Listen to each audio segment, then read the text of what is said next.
Hi there, Peter Terrace here, and I want to talk to you today about a podcast that I listened to by Dr. Norman Doidge.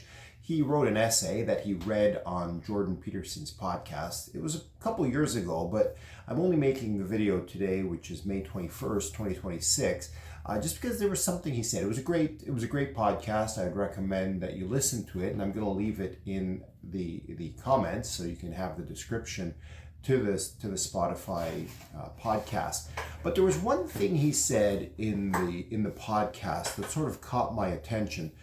He said that that vaccines were a miracle of modern medicine, and it's because the COVID-19 pandemic, what it did is it created mistrust in the whole pharmaceutical industry and the medical industry, and absolutely I agree with that. Now, I want to just give you a little bit of background about myself and where I came from.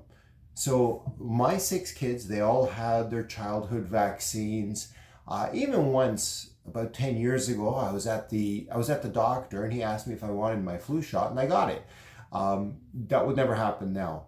I've come to the realization after the COVID-19 pandemic that the vaccine, the whole industry, the pharmaceutical industry is completely corrupt, and it has captured public health. It has captured doctors. Now consider, for example, that every single medical school in North America has as its biggest benefactor a big pharmaceutical company. I can't think of a single exception to that rule.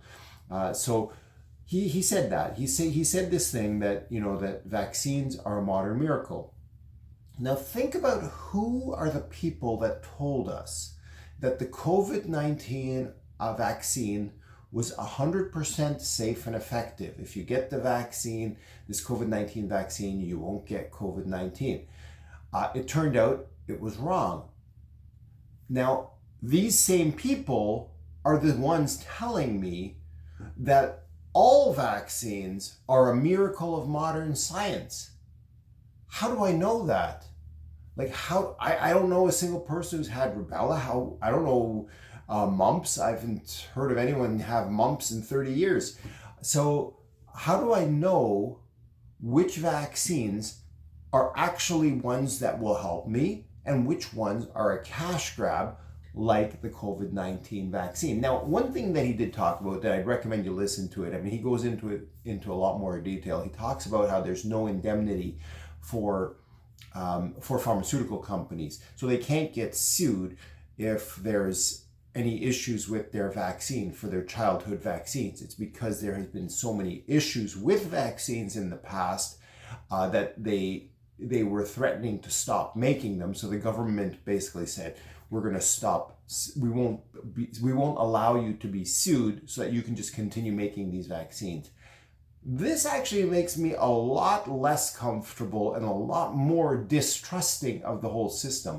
If I had to do it over again, I probably wouldn't vaccinate any of my kids with any vaccines, because the same people who told me that the COVID-19 vaccine was safe and effective are telling me that the polio vaccine is okay, or the mumps vaccine is okay, the MMR vaccine, or the rubella, whichever ones they tell me. It's literally the same people. And so how could I trust them on any of them? How do I know which ones are effective, which ones are not, which ones are going to save my life, which ones are going to enrich them, which ones will potentially harm me with all the so-called adjuvants that are harmless, right? Like mercury and aluminum and formaldehyde, which are harmless, but they put them in there as preservatives, but they tell you it's harmless. But in any other context, any amount of mercury is poisonous, but in a vaccine, it's okay because it's a preservative. It just doesn't make sense. So I've now, because of the COVID-19 pandemic, I have opened up my eyes have been open, and I'm really a lot less trusting of the entire medical establishment. And so I just wanted to kind of go into that a little bit and just talk to that issue about that. And that's really it for now. Peter Terrace, and we'll talk soon. Bye-bye.